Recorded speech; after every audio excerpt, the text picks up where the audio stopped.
রাসূলুল্লাহ সাল্লাল্লাহু আলাইহি ওয়াসাল্লাম বলছেন, আসসিয়ামু জুন্নাতুন, রোজা হচ্ছে গুনাহ থেকে বাঁচার ঢাল স্বরূপ ঢাল।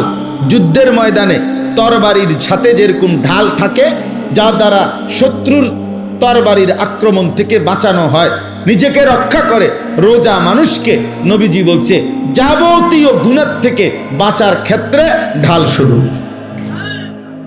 আল্লাহ তাআলা তৌফিক দান করেন। আসেন দ্বিতীয় নাম্বার, তারাবি। দ্বিতীয় নাম্বার কি? তারাবি। 5 ওয়াক্ত নামাজ রমজান মাসেও ফরজ, আর এখনো কথা বলে না। 5 ওয়াক্ত নামাজ সারা বছরই মুমিনের জন্য কি ফরজ।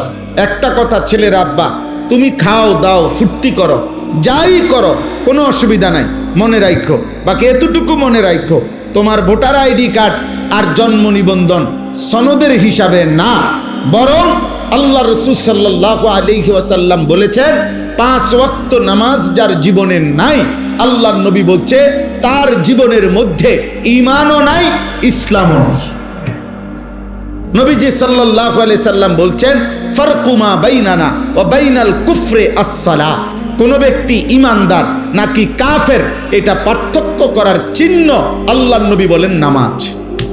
অতএব নামাজবিহীন কোন নাফরমান যদি একেবারে 1 কোটি বারো চিৎকার দিয়া মাইকিং করেও সে বলে মুসলমান, আল্লাহ রাসূল বলছেন না, সে মুসলমান না। নবীজি বলছেন না।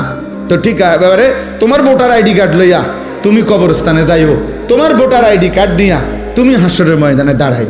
দুনিয়ায় তো ভোগ করো, আহামরি তো আর কিচ্ছু না, কেউই তো আর অতিরিক্ত, কোন নাফরমান কোন পাপী তো আর বাঘের গোস্ত খায় না, আর সিংহের গোস্ত খায় না, এই ফার্মের মুরগায় খায়, কক মুরগায় খায়। তাহলে দুনিয়া কিছুই ভোগ করে না, কিচ্ছু না, কিচ্ছু না, শুধু শুধু নিজের জীবনটা নষ্ট করে। মোবাইলের নর্তকী তো কেউ ধরেও না, শোয়েও না, এটা শুধু ছাইয়া থাকে।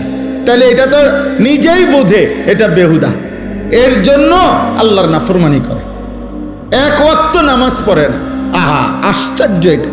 আমি এই জন্য সব সময় ভাবি যে নামাজ যে পড়ে না ছেলেরা, বাবা তোমরাও মনে রাখ, এর চাইতে আহাম্মক বেওকুফ আর কেউ হইতে পারে। বোকা তুমি, একদম বোকা, একদম বেওকুফ। অথচ 5 ওয়াক্ত নামাজ পড়ে শতভাগ দুনিয়া ভোগ করা যায়।